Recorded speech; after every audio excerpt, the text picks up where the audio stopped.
Welcome back to Clock the Tea with Dr. Long. I'm your host, Mark Long. Today, we are diving into the blue wave and the budget bust in regards to the government shutdown ending and what that means for everyday folks. Additionally, when cinema slays, we talk about it. A nostalgic rewind to the golden era of the movies in the late 90s and early 2000s. What movies stood out to us the most? What kept us crying? What had us clutching our pearls? And what do we still quote still to this day? And then we're going to move into some pet talk. You know I like to talk about pets, so we're going to talk about mental health, realness in regards to that, and why taking care of your pets matters. We're also going to go into Clock That Bravo tea and get into some Salt Lake City and Orange County, in addition to some rumors. What's happening with the new cities? What is the gossip on the street about Roni? And what is the gossip on the street about the Real Housewives of Rhode Island? Additionally, we're going to wrap things up today by diving into RuPaul's Drag Race. That's right, we're going to talk about Season 18 and the current season RuPaul's Drag Race UK, Season 17. Additionally, The Traitors, the Project Runway Renewal, and Dancing with the Stars. Hang tight. All right, everyone, let's dive into this government shutdown and clock some tea regarding this. So the shutdown drama is finally behind us. Congress stopped playing chicken with people's lives, but here's the real tea. While politicians were busy flexing, families in Wisconsin were waiting, and now SNAP benefits are finally flowing through the door again, and that's just not policy, that's dinner on the table for a lot of people. So for those of you who aren't aware in regards to the government shutdown, basically the shutdown lasted from October 1st to November 12th. Making it the longest shutdown ever in U.S. history, lasting 43 days. Notably, that this was under the Trump administration. The most longest few shutdowns have been under Trump. So the cause of the shutdown, Congress basically deadlocked over funding for 2026 in regards to the funding bill, and Democrats demanded an extension on the Affordable Care Act tax credits and a reversal of Medicaid cuts, while Republicans refused, and also citing cost and immigration concerns. So the impact on people, it was about, close to 1 million federal employees were furloughed, and we had SNAP benefits that ran out over Halloween weekend, leaving millions scrambling for food. Air travel was disputed, with delays and cancellations piling up, meaning there were a lot of TSA agents that weren't working. The political fallout from this was basically that Democrats were criticized for caving into the government shutdown and voting to open it back up. And Republicans claimed victory, most recently for holding firm and standing very firm on their projected support for this bill and what that means in regards to facing criticism for policy weaknesses, or in their words, of making sure the policies and government funding continues throughout the next fiscal year. Now let's hop into more information in regards to that. So let's clock what that means for SNAP, right? Especially since that's the backbone for thousands of households across Wisconsin. When benefits are delayed, it's not just numbers, right, that we're talking about in the budget. It's parents stretching meals, kids going to school hungry, and now I'm happy that they don't have to do that anymore. Most importantly, seniors are choosing between groceries and prescriptions, and now they're not. Now there's time for regular full SNAP benefits to be paid out. I know that we have had several conversations about what impact this is going to mean on for services around the Milwaukee area and Madison and other larger areas where there are a lot of diverse communities that live. We know going into the holidays, this is going to be super important, but most importantly, this is going to be less stress on the already suffering economy that we're dealing with the cost of living. So I'm happy that the government is finally open. I'm happy that federal employees are going to finally start getting paid, and families are going to start looking at, more optimism in regards to moving into the next year. So, yes, the shutdown is over, but the bigger question is will we keep clocking the tea on how this policy plays out over time, over these next, couple of years while Trump is still in office? But the tea is just hot. We also know that there is recent information that just happened in regards to the Epstein files. So in our next podcast, we're going to dive a little bit more into that. And also, I want to spotlight something. So here in the Midwest, we show up strong. Local food pantries have been stepping in amidst the shutdown and SNAP being discontinued before today and before last week, reminding us that community care doesn't just wait for Congress. It's important. So shout out to every volunteer, every donor, every neighbor, who is stepping in, and especially who is willing to give to nonprofits, for example, like the nonprofit that we have. So at long overdue counseling and mentorship services, we know food security is mental health security. You can't focus on healing, learning, and thriving if you're hungry, but most importantly, if you don't have the representative support or those who look like you, who are pushing for policies and pushing for affirming care for those who need it. Please support long overdue counseling and mentorship services as we are looking to build out more and follow these policies and look into how we can better serve members within Wisconsin, specifically residing in rural communities that need access to services. So we're looking to promote mentorship services and long-lasting mental health services that are going to be available through digital platforms. That's right, meaning people will have access to these services in their home, and we can help them navigate safe locations where they can access services while also meeting them in a community where they are. Because benefits are flowing in, that feels like a miracle, but that should just be a baseline for individuals. So please support long overdue counseling and mentorship services. You can visit us at longoverduehelp.org, or you can just reach out to me at my email, which is mark@longoverduehelp.org, to learn more about our organization. Thank you.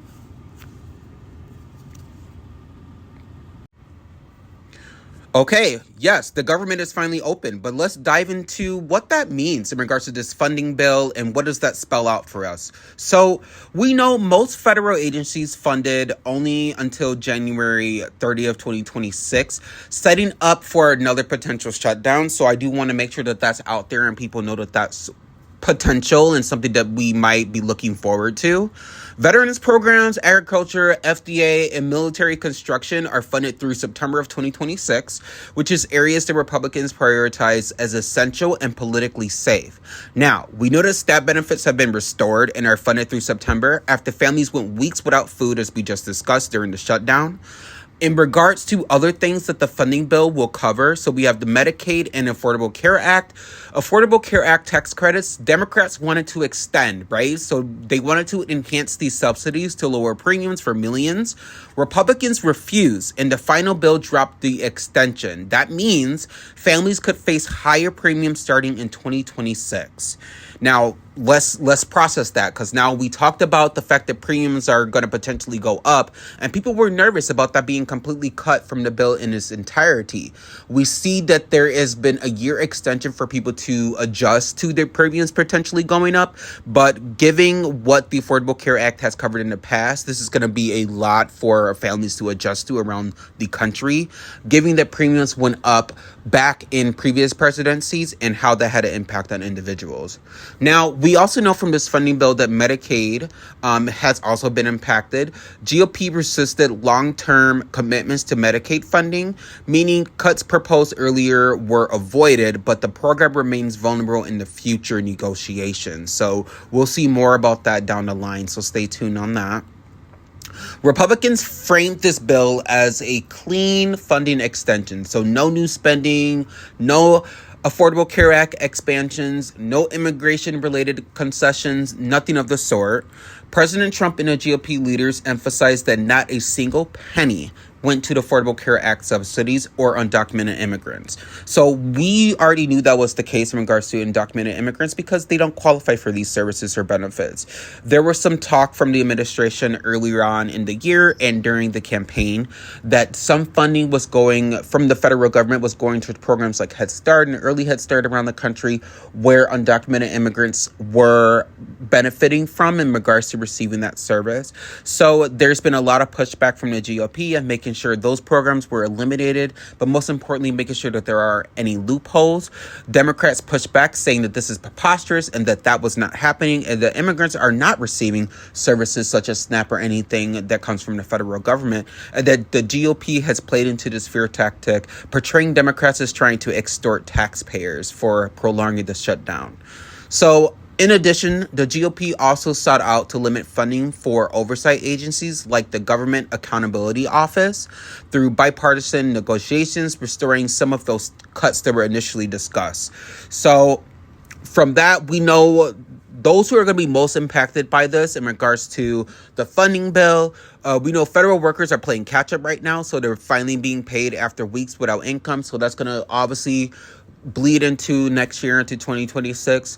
Families on SNAP are receiving their benefits, as we were discussing. Obviously, there's got a little catch up, but hopefully by the end of the year, benefits and circumstances in regards to food assistance will be back to the way they were.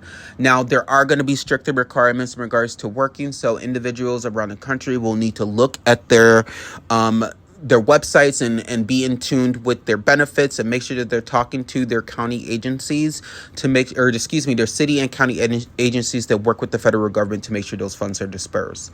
So low-income households on Affordable Care Act plans are facing uncertainty, obviously amidst the premiums like we discussed, and Medicaid recipients are still at risk of future negotiation cuts from federal support. So that's who's going to be the most impacted, and I'm curious as to what we're going to do in regards to those who are being impacted.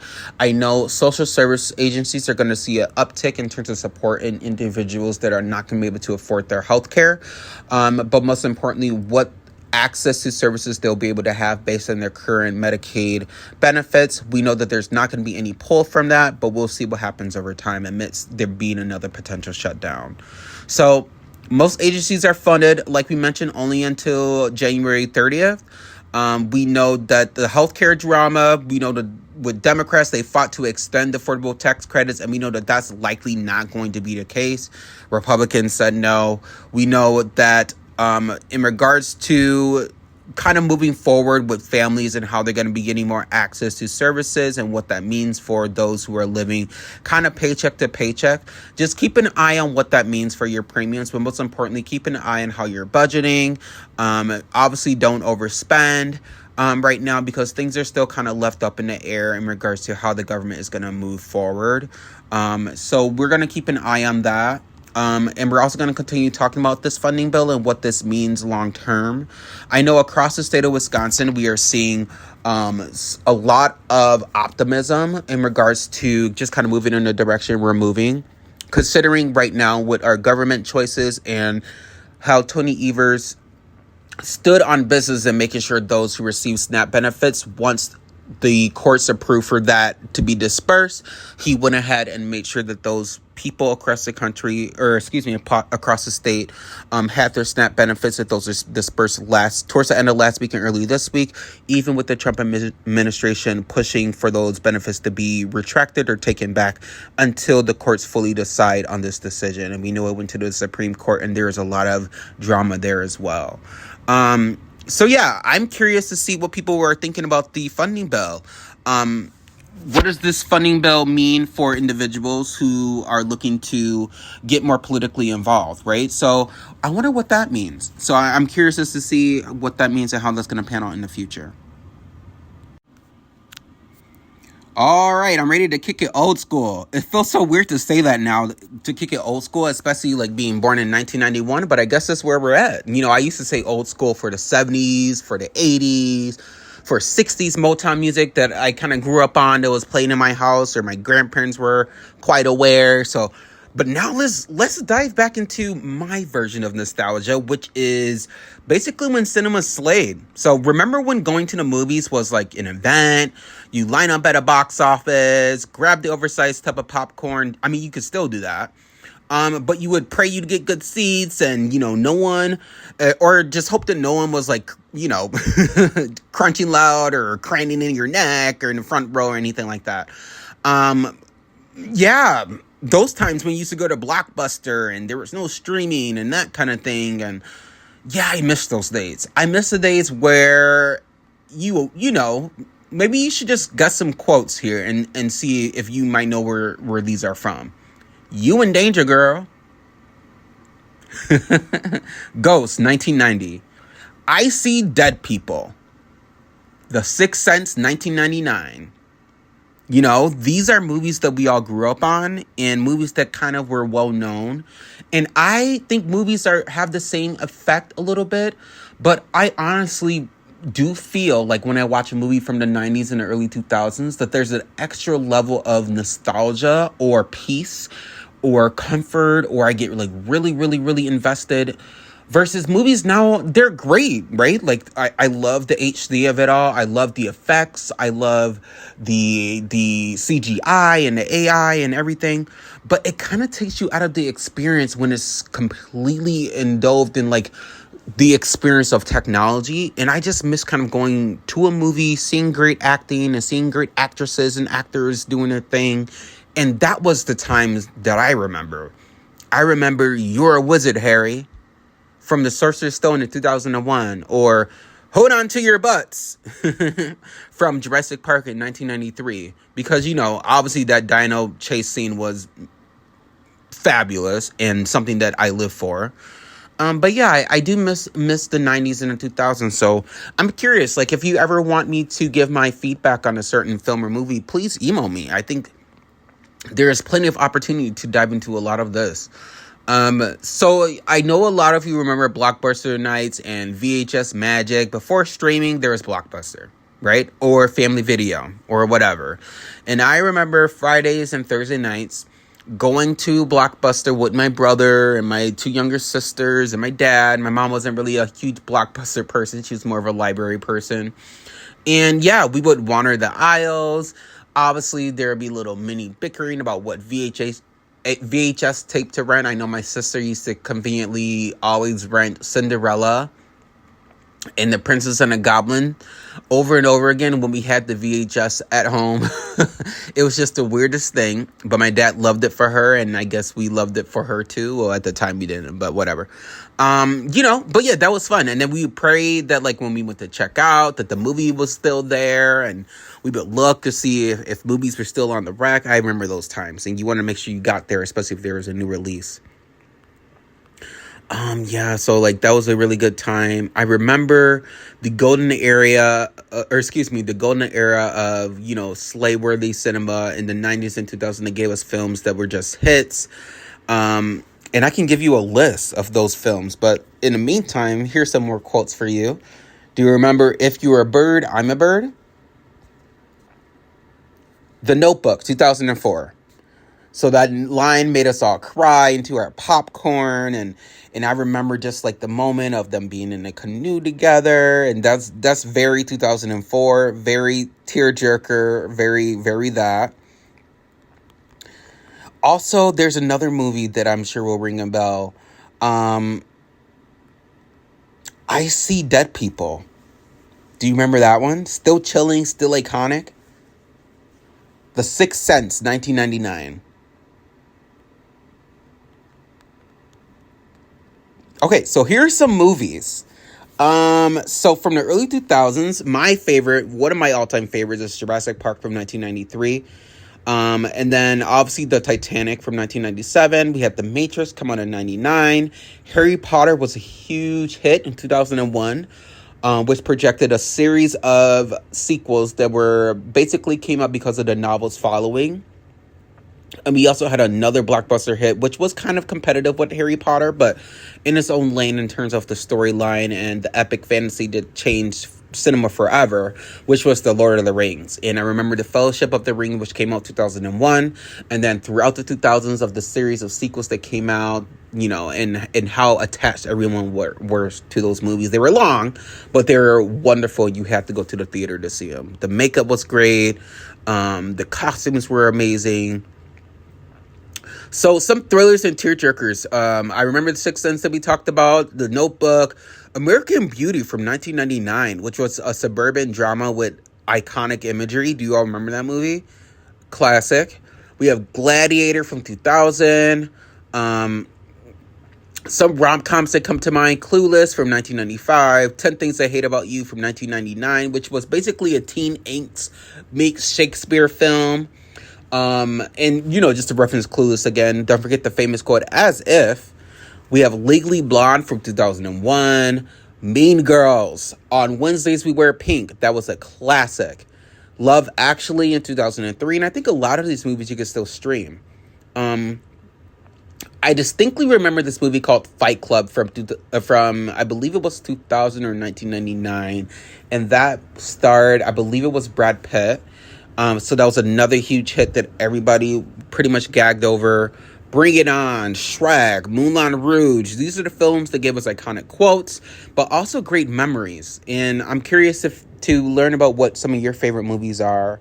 And I just want to take a trip down memory lane and talk about some nostalgia from the 90s, what that means for cinema nowadays. I think, movies are still kind of a time of the past, and we've had times where, there was a lot of boycotting in regards to make sure that writers and directors are getting paid well. So it'll be interesting to see if that happens again, but most importantly, what cinema becomes. It's still great. Movies are still amazing. But there's still that warm feeling that we get from all these movies that we grew up on, and how they change the trajectory of film still to this day, and what is kind of expected of the storytelling and what gets us immersed into film. Thanks for staying in for Clock the Tea with Dr. Long. I'm going to go ahead and talk about pets and mental health and why that's super important. So let's talk about the realness of life with pets, the joy, the grief, the healing, because whether it's acclimating cats, saying goodbye to beloved companions, or welcoming a new pup like Mochi, my sister's dog, our furry friends they help shape our emotional world, but most importantly in ways that are profound. I think, in regards to acclimating cats, so we have 3 cats. Our cats are notorious for taking their sweet time to adjust to new homes or new settings, but cats are known for that in general. And they're also known for, if a routine change, if you move their cat tree around or anything like that, they kind of take a while to acclimate, just because they're very stubborn animals in terms of wanting their acclimation to be as smooth as possible, but also wanting to feel safe and also wanting to recognize the humans that are around them, the behaviors that are around them, how to love, how to play, where they can curl up, and then also where they can just feel safe in general. In regards to our cats, they're doing okay. I would say I'm around them a lot.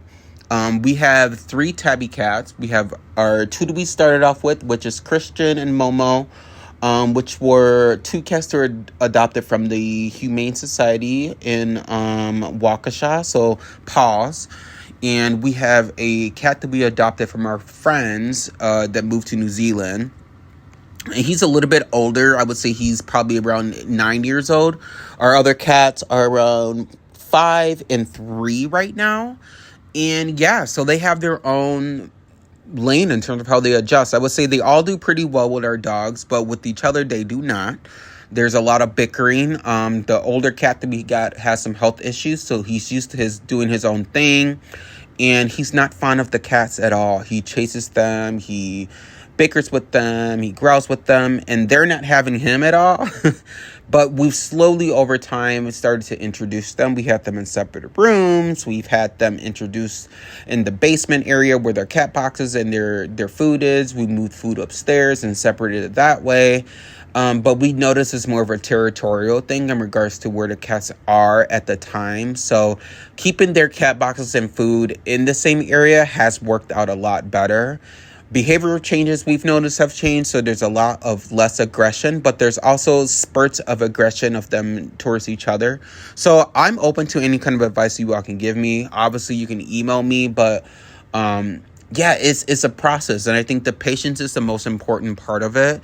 But it's also a huge part of just kind of making sure that you're able to build trust with them, so that they know that you're a safe person and that they're in a safe environment. So giving all the cats individual attention. Our cat Momo doesn't like attention too much, but he does find his times during the evening where things are a little bit more settled. Say my husband goes to bed or the dogs are laying down sleep, where he wants to cuddle by me or cuddle by the other cat. I'm hoping this time next year there will be a better adjustment there, but I'll keep tabs on that and let you know how it's going. Right now, things are going okay. I can't complain too much, but, I wish they would get along. So because we have older pets and our pets are getting older, pet grief is a real valid loss and a real valid thing to have conversations about. Losing a pet can feel devastating, like losing a human, but research shows that pet grief evokes intense emotional responses such as sadness, loneliness, even guilt. And it's okay, and it's more than okay, to mourn your pet deeply, especially because the pain that you're experiencing is valid and because the bond you had was real with that pet. And we lost a family pet. His name was Reggie. He was a Shih Tzu poodle, and going through that grief was challenging, but most importantly, it was challenging for those who saw him every day. You know, I moved out of our home about 8 years ago. I was in and out of college at the time and in and out of the house. So I had some time where I was really close with Reggie. And then, you know, my sister still lives one of my sisters still lives with our parents, and she's been really close with the dog. So, like, there's little things that we could, you know, challenge ourselves to consider when going through bereavement. So, obviously, distractions. So, watching movies. Avoidance. So, purposely not thinking about the pet, or maybe get another pet to kind of have in place. We recently introduced Mochi, who is a cute little, I believe he's a cute little toy white dog. I can find the brand or the breed and share that with you at another time. But some other things to do with pet grief is, you know, surrendering, right? Letting the grief pass with time, reminiscing on positive memories, expressing the emotions out loud, so not holding them to yourself. Finding ways to meditate or to memorialize a pet is really important, I think. And it could be with anything, you know, obviously you want to make sure you have a support system. So finding emotional support through condolences and making sure that you put your loss out there to others so that they can talk about their experiences. Finding some guidance online, such as how to adopt another pet. All those things come into play in regards to pet grief, and I think it's super important to consider all these methods for sure. So yeah, I just wanted to talk a little bit about that and the importance of that. And on the flip side, pets are powerful protectors of our mental health. And we know the studies show they reduce stress and anxiety. They also lower blood pressure, something that I wasn't aware of as someone who has hypertension. I struggle obviously with blood pressure issues, but I've struggled immensely in the past, and I've noticed they've boosted my moods. I just didn't realize that they were doing more for my mood and also for my physical health as well. Obviously, they help with other components such as staying physically happy, so going on walks. But most importantly, in regards to them being emotional anchors for us, they're not just animals, they're support. So they provide just an extra level of healing for us in terms of making sure that we have a companion with us that can help us process mood, emotions, and also lift our spirits, especially when caring for another species or another figure, another animal. So yeah, furry friends need love.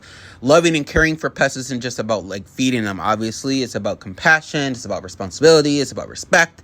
The human-animal bond teaches us empathy and patience, and to coexist amongst our furry friends in ways that remind us to take life not so seriously, but also to enjoy the beauty in life. The fact that unconditional love does exist, that we can give love as much as we receive love, and when we show up for them, they show up for us. You know, I want to give a shout out to my sister, to Mochi. And speaking of love, you know, I'm so happy that she has gotten a new pet and that he is serving some energy for her and for our family, instilling hearts. And from grief to growth, right? You know, from obviously acclimating to cats to wanting to be around more animals. I think pets keep us grounded in the messy and most beautiful ways as possible. So, pets are amazing. If you have any pet stories that you'd like me to discuss, please reach out. I've been very open on this podcast about sharing my experiences, and I'm so happy that you all are listening and showing your pets some love. And don't forget to give them those cuddles, especially this time of the year. Alrighty, let's go back into Clock the Reality with Dr. Long. This is your host, Dr. Long.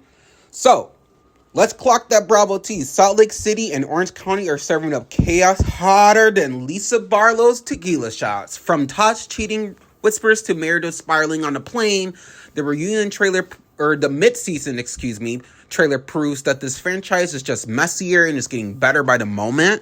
So let's hop into Salt Lake City, and then we'll go into the Real Housewives of Orange County. So the Salt Lake City drama, we have season 5, which was basically what we already watched, right? And now we're into this fabulous season, which is basically Meredith spiraling. Heather basically clocking Lisa's tea and calling her out and basically saying that she's behind all like the rumors and the gossip in the blogs. And apparently Meredith Marks went on a huge spiral on Brittany Bateman from the Real Housewives of Salt Lake City. She's a friend of the show, and they were on their cast trip. And Brittany revealed that there are cheating rumors suggesting that Seth is out here cheating, child. Yep, cheating. And that there's a TikTok going around of this person saying that they seen him and all this other thing. And you can see that Meredith was clearly upset. And Brittany felt backed in a corner to spill this tea because Meredith had been coming for her. And there's like confusion and water being thrown in each other the night before. So apparently on this plane, there's a lot of yelling and Lisa and Meredith going back and forth in first class with Brittany Bateman sitting in front of them and just talking mad dog shit about her to the point where she was she got upset and she was bawling at the end, apparently, is what all the ladies are claiming. And there's a lot of loops in this. There's conversation about how a lot of ladies were asleep and they missed the fight. But apparently Meredith was spiraling for hours on this flight. And to the point where Lisa got involved and tried to egg on Meredith in exposing Brittany to expose to TikTok. It was a mess. So I think in regards to this, and there's no footage about anything happening on this plane, that seems suspicious to me. But I will say that Brittany is a softie. I think she's trying to fit in with these ladies. What I'm most disappointed about is how Brittany had that connection with Lisa and she defended her at the beginning of the season. And here's Lisa yelling at her on the plane, allegedly, telling her that she needs to show the fucking TikTok to quote what they're saying that she said. And it's just getting to the point where, Meredith, why are you losing your shit for hours on this plane? Like, if there's no truth to these rumors, maybe pay it dust. She's a friend of the show. You have been having issues with Brittany since last season. I think it's a moot point. I think, Meredith, please own this and try to bring some resolution as to what was happening and why you felt the need to get so upset off camera with her about this and why you decided to beat a dead horse. She said it. There's plenty of things that you ladies have said about each other on camera and off camera. And I don't think that Meredith should get a pass for losing her cool. I also think there's two sides to the story. So I'm interested to see how this plays out. We saw Mary sit down with Meredith at the bar scene or wherever they were. They looked like they were at some kind of supper club or what have you. I don't know. But Mary was basically told Meredith that, I was there, girl, and you were ballistic, and you need to own it, and that's what accountability being a housewife is. And Meredith looked at her like, oh, you're trying to create a narrative on me. Or she didn't want to own any of the spiraling behavior that happened. Apparently there's kicking of the chair and pulling hair or whatever. It's just a mess in Salt Lake City. We have the Todd cheating rumors that just came in as well. So that was with Bronwyn Newport and her husband Todd. And basically what is being revealed by some of the ladies, Angie K brought up that Lisa Barlow decided to disclose with her that Todd is potentially cheating on her and farting and making out with someone at the same time on a plane. And then basically Bronwyn got teed that, the making out thing was a rumor, but what isn't a rumor is that her husband was caught looking at picture of women, apparently on his phone on a plane, and someone sat behind him, and he was looking at women in lingerie and in bikinis and what have you. And honestly, this is going to be a controversial take, but I'll give my take later. Bronwyn doesn't seem too fazed by that. What she does seem fazed by is the fact that was happening. And obviously her and Todd have a communicative relationship where they talk about these kind of things.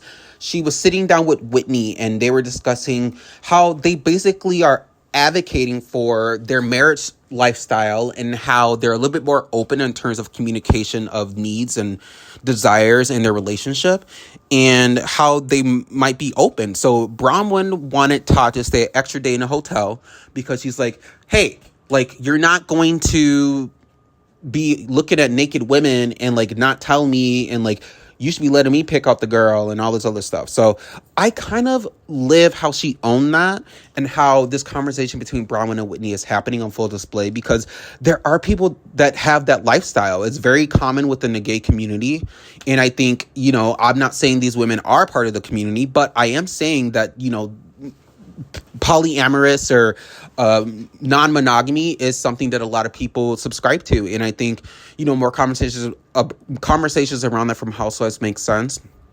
I will say, I personally wouldn't have a problem with my husband looking at pictures of cute guys on his phone, as long as I don't hear about it or see it. My husband doesn't care, and this is controversial, but in my marriage, I can look, I just can't touch. So meaning that I'm allowed to look at pictures. My husband doesn't care if I like a picture, anything like that, just because we communicate in our marriage, and our attraction towards other people isn't something where we want to pretend like we're blind. So that's something that we allow in our marriage and in our relationship. Now, a lot of people might consider that, bad, but to each his own. If you want to get jealous about things like that, go ahead and get jealous about it. I think it depends on the partnership. Obviously, my husband isn't someone who is kind of like open and looking at pictures. It's just not his style. I'm very, very attracted to men. So like, I have no problem seeing a handsome man and be like, oh, he's hot, or, that's just the tea. And I think that's super important for people to be open about these kind of things. Now, I'm not saying this to have people like start lining up and be like, oh my God, do you hear the tea that Dr. Long spilled? I'm just saying this to make Bronwyn's point about how her lifestyle is unconventional with Todd. And I think that is very, very, very admirable that she spoke about that. And I think she's a top tier housewife. All right, well, let's move on into Orange County. So there's a lot going on in the OC. Obviously, I want to start by clocking right into what's happening with...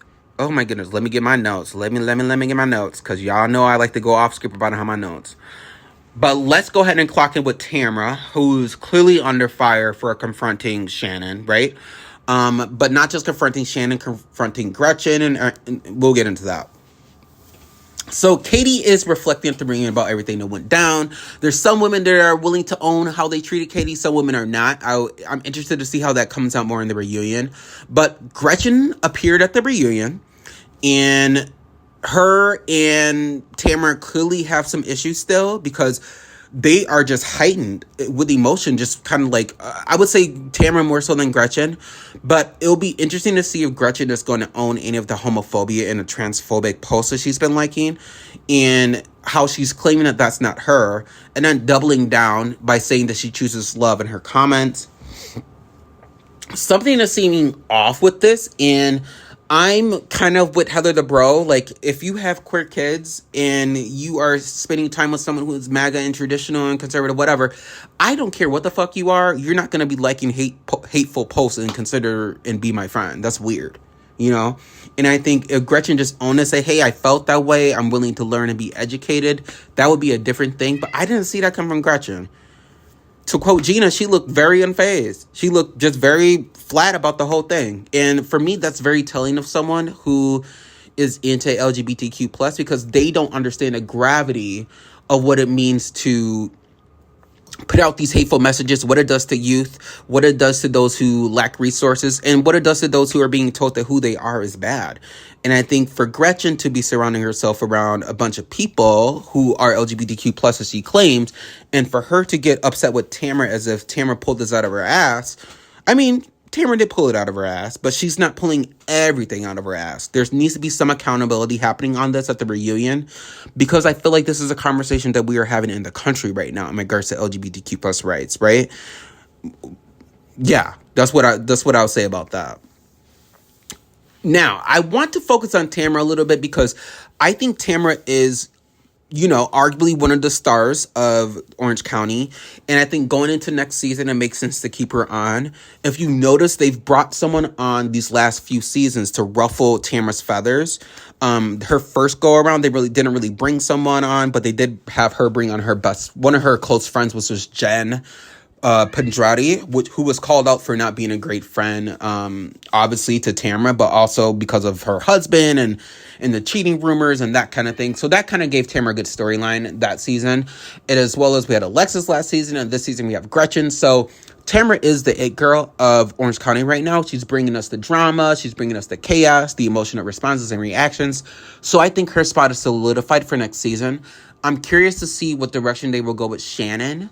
I think Emily and Gina are solidified for next season. I think Katie is back, and so is Heather Dubrow. I would love to see a return of someone random like Noella. And then I want to see Kelly Dodd, and I want to see Vicky back. Because I think we need to get back to the roots of the drum and bring back some of the girls who are still playing around, you know? Vicky is very prominent. She still goes to BravoCon.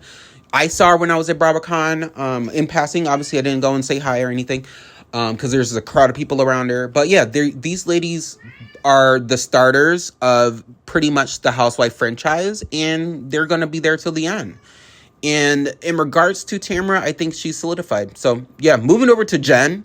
I'm going to call Jen out. I don't think Jen's a good friend to Katie. I think Katie deserves to have friends on the cast that are willing to get to know her and kind of give her a chance to, well, they gave her a chance to explain herself, but more so of a chance to kind of redeem what it looks like to be a good friend and not be so on edge and like calling out everything that she brings to the table. Because that's exhausting. As a new person, part of a group, you want to get called on left and right.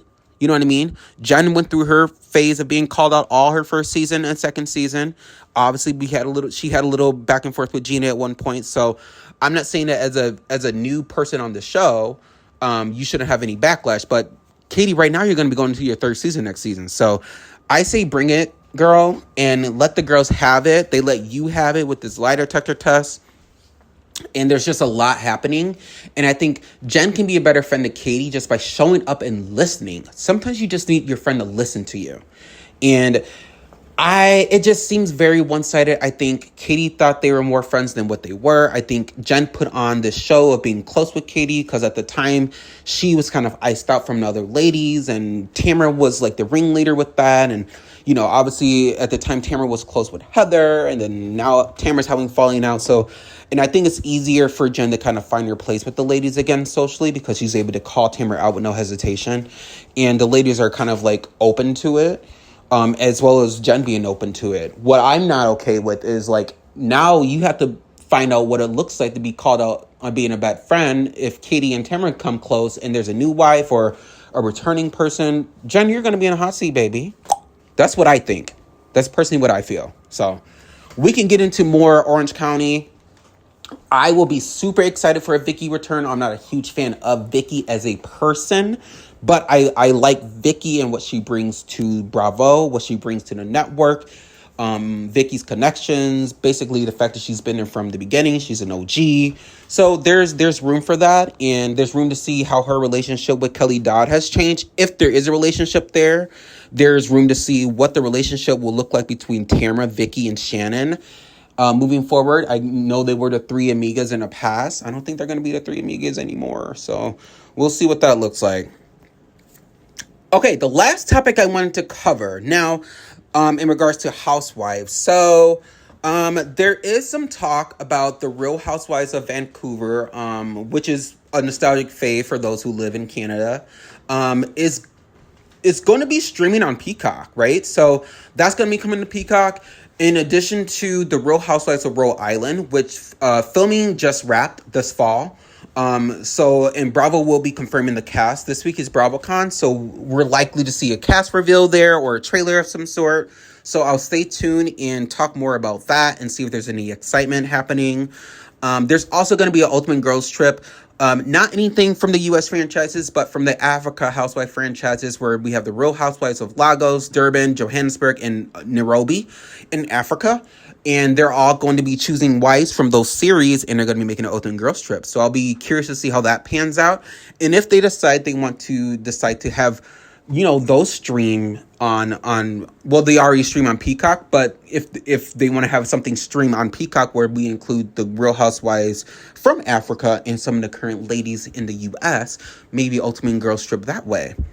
So And obviously, fans are still demanding the return of Ultimate Girls Trip, but most importantly, the Morocco season, which was basically scrapped. It'll be curious to see what that looks like. Now, in RHONY, there's going to be a shakeup, regardless of if we were expecting a shakeup or not. There's been rumors that Carol, Luann, Sonia, and Dorinda will be returning to the show, along with Aaron Litchie, Saida Silva, and Jessel Tank, who are confirmed to return next season. So it looks like we're going to get a mix of old RHONY and new RHONY ladies with a couple newbies. And I think that's the right way for them to go with RHONY, just because I feel like RHONY is top tier Housewives. It's something I think has its own, in a way, cult following, the Real Housewives of New York City, just because people are really, really, really gravitated towards kind of like the story and the scene of New York City and the ladies that are on the show and their personalities and just kind of how the storylines panned out over the years.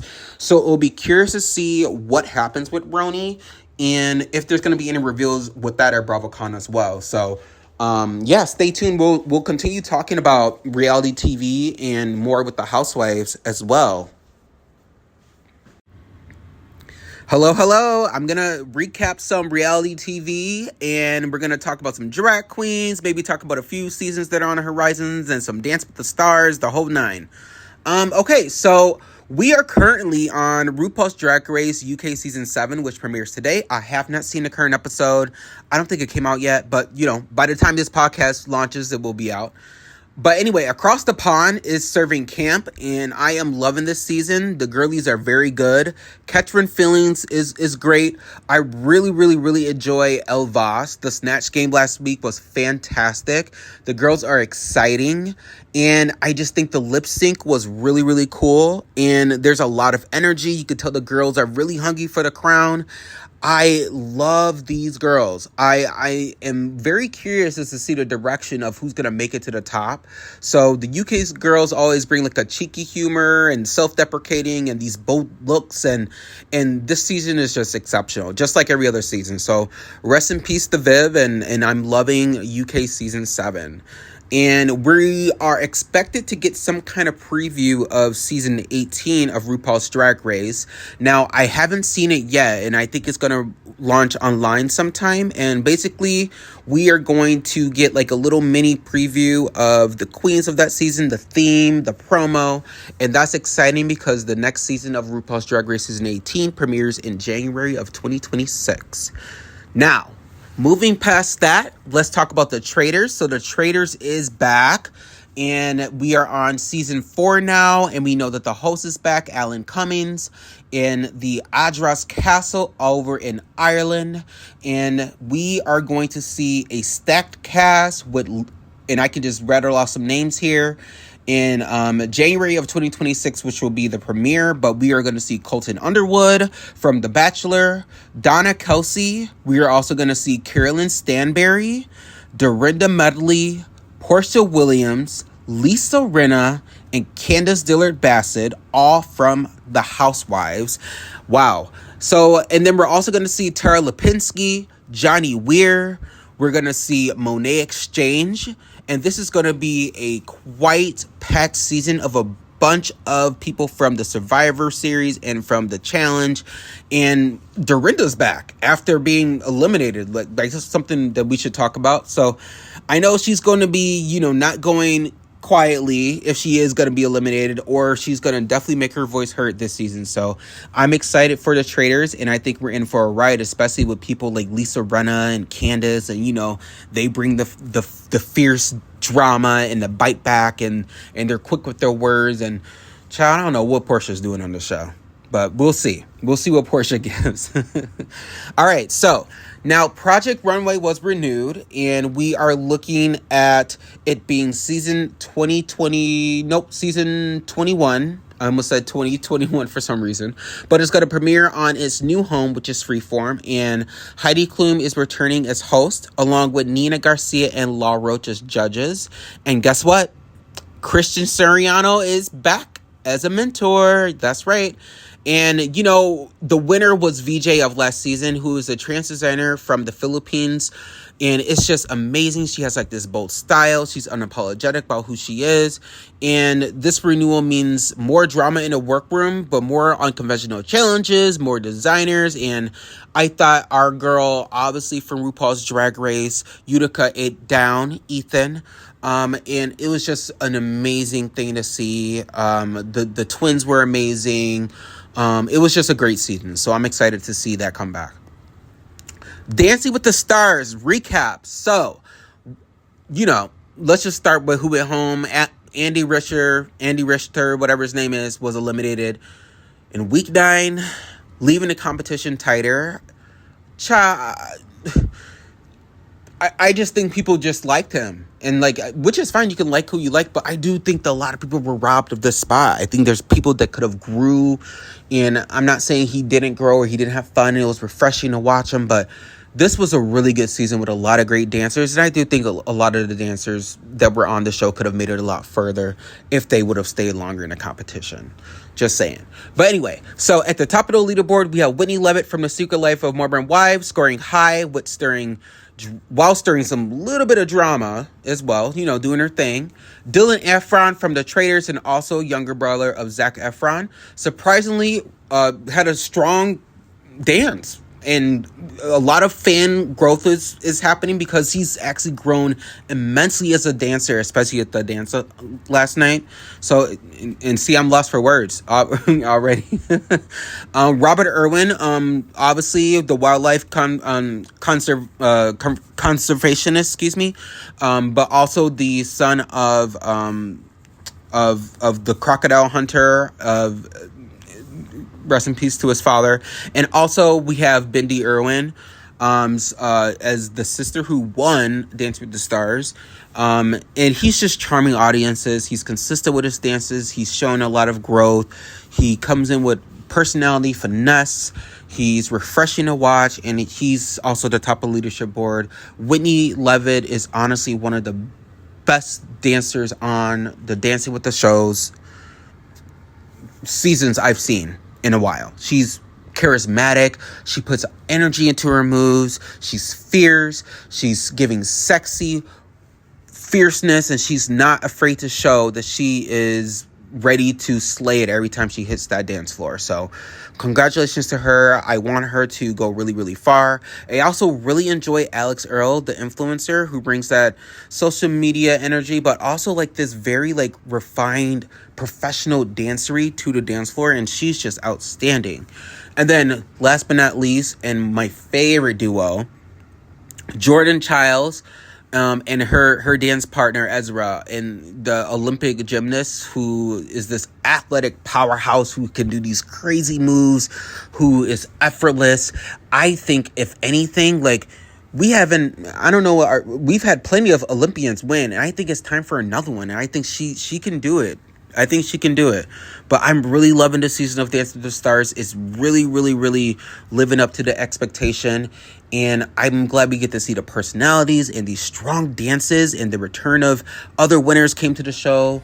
Dance with the Stars is phenomenal. So I'm excited, and I can't wait to see how that pans out as well. So whether it's queens on a runway, traitors in a castle, or stars in a ballroom, reality TV is reminding us that the drama never sleeps and is back again. We're also getting some, hopefully, announcements of some Housewives here and there. So, you know where I'll be with the tea. Thanks for listening.